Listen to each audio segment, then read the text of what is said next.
ఇచ్చేసినాం కాబట్టి ఇప్పుడు సంతాన భాగ్యం గురించి ఆలోచిద్దాం.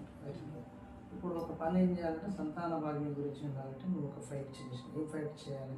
కనపడని శత్రువుతో ఫైట్ చేయడం కన్నా నీ కళలో ఉన్న శత్రువుతో ఫైట్ చేయలేదు. వాడు పూసుకుపోతాను నువ్వు చూసినావు. అందుకనే కొంతమంది పూర్వం విధానంలో తల్లి నేమరపాటు ఉండకే తినాలే, పళ్ళు తినాలి, కళలు వచ్చాయి పళ్ళు ముంచుకొని కూడా తినాలి అని అంటారు. నేరేడు పండ్లు అంటే అబ్బాయి, మిగతా ఇంకోటి అవుతుంది. ఏ పండ్లు వచ్చినాయి?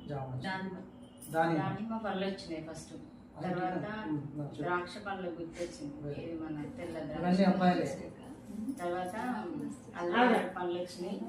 అవి నేను తింటుంటే ఇద్దరు ఆడలు మొగలు వచ్చి ఇట్లా తింటుంటే కొంచెం తింటున్నాను, తీసుకుంటున్నా నోట్ కాడ తినలేదు. అదే ఇక తింటుంటేనే గుంజుకుంటున్నారు వాళ్ళు.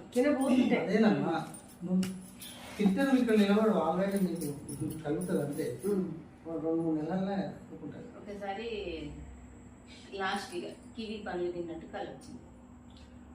కివీ పండ్లు ఎప్పుడు తిన్నాం? పోయిన అక్టోబర్ నెల, మొన్న అక్టోబర్ నెల ఉన్నట్టు పోయిన సంవత్సరం 24 అక్టోబర్లో అప్పుడు తిన్నాం. కివీ పండ్లు తిన్నాం. కివీ పండ్లు అనేది సంతాన భాగ్యానికి వ్యతిరేకమైంది.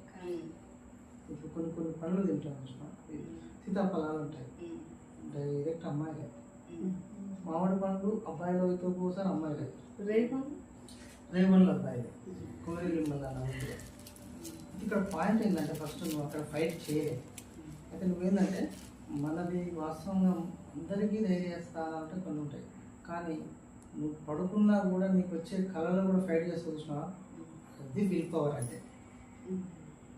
అదేనా అట్లా ఉండాలి పాయింట్. దగ్గర మీద లేచిన ఫలానా క్వశ్చన్ ఏంటంటే తక్కువ ఒకటైనా లేదు, రెండైనా అసలు సమయం లేదు. ఫలానా టైం క్వశ్చన్ నెంబర్ ఏంటంటే ఫలానా పేజీలు ఏముండదో కూడా చెప్పగలిగితే అట్లా ఆ ఉద్యోగంలో మనకి అవకాశాలు ఎక్కువ ఉంటాయి. నీకు కూడా ఏంది, నీకు పరీక్ష ఏంది, నీకు లేచిన పడుకున్న పనులు కళ్ళతో సంతానం అయింది. దాంట్లో కొడుతున్నారంటే వాళ్ళు పట్టుకొని వేరే సంతానాన్ని వాళ్ళు పొందుతున్నారా అర్థం, వాళ్ళు పొందుతున్నారని అర్థం. నిమిషానికి దేవుడు ఒక్కొక్కరికి ఇస్తా అంటాడు. ఉద్యోగాలకు, పని, సంతానాలకు ఇవన్నీ చేయకపోతే ప్రపంచం ఎట్లా నడుస్తాను? పార్వతీ పరమేశ్వరం రావాలి. కాబట్టి నువ్వు చేయవలసింది ఒకటే విషయం, నీకు వాళ్ళ వ్యవహారం కూడా నేను సోమవారం రోజు వీలైతే అక్కడికి వస్తే అక్కడికి వస్తే అక్కడనే పూజ మీదని వ్రతం రాసిస్తాను.